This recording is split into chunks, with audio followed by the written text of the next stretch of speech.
Hey everyone, welcome back to the channel and the layout update for January. Before we jump in, if you want to follow along, hit that subscribe button and hit the little bell icon to be notified of future updates. Here it is. All the track is finally laid. I spent the rest of December and the early part of this month finalizing all of the track, getting it mounted to the cork road bed. Before I could do that, I had to finish up the Walther's Overpass Bridge, but we'll come back to that.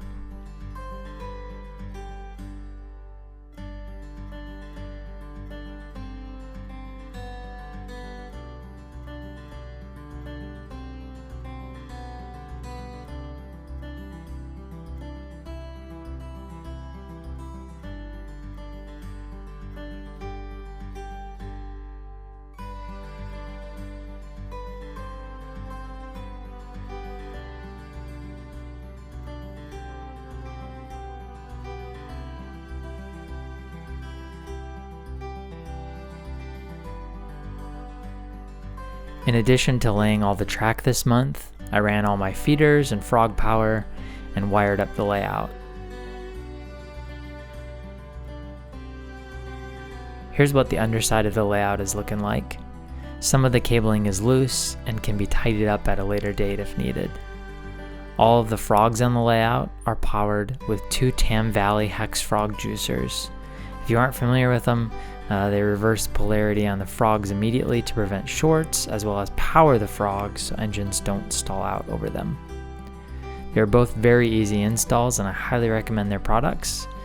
It's as simple as tying the hex to your bus power and then feeding all of your frog cables to the respective slots. All of the switches on the layout are mounted with 9-gram servos, and I'm using the Barrett Hill touch toggle system to control the throw. These will be mounted to the fascia when it comes time.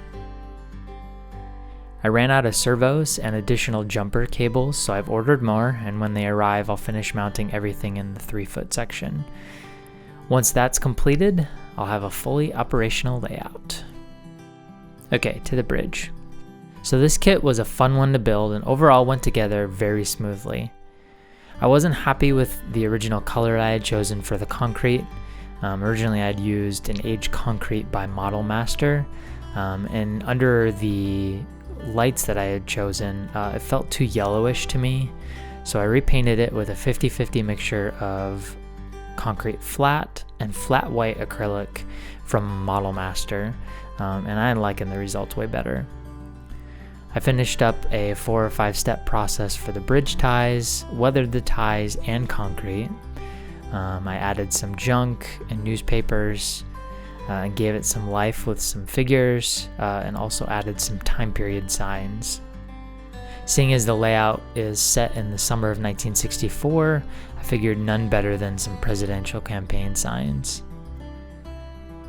Once all the detailing was finished up, I mounted each of the walkthrough sections to a piece of 040 and 010 styrene and glued it to the support piece of wood that I added to give additional height using a liquid nails product.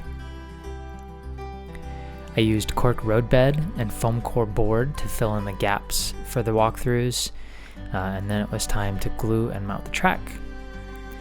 I'm very pleased with how this whole kit turned out. I have a plan for the wing walls that come with the kit, but a few other things need to take place before I add those in.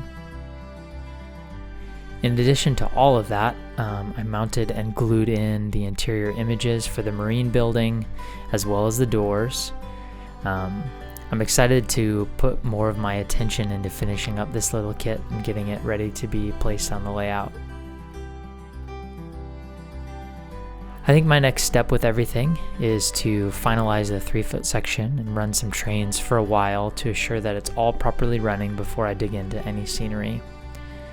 I'm going to paint the track to dull down the shine from the plastic ties, and would love your suggestions as to what paint you've used and what the process was, and how the results turned out for those of you who have done layouts like this before. Please leave those suggestions and comments below, because I'm not yet sure as to what I'm going to do. That wraps up this update, and I will leave you with this. the first train running on the layout. Thanks for tracking along. We'll see you next time.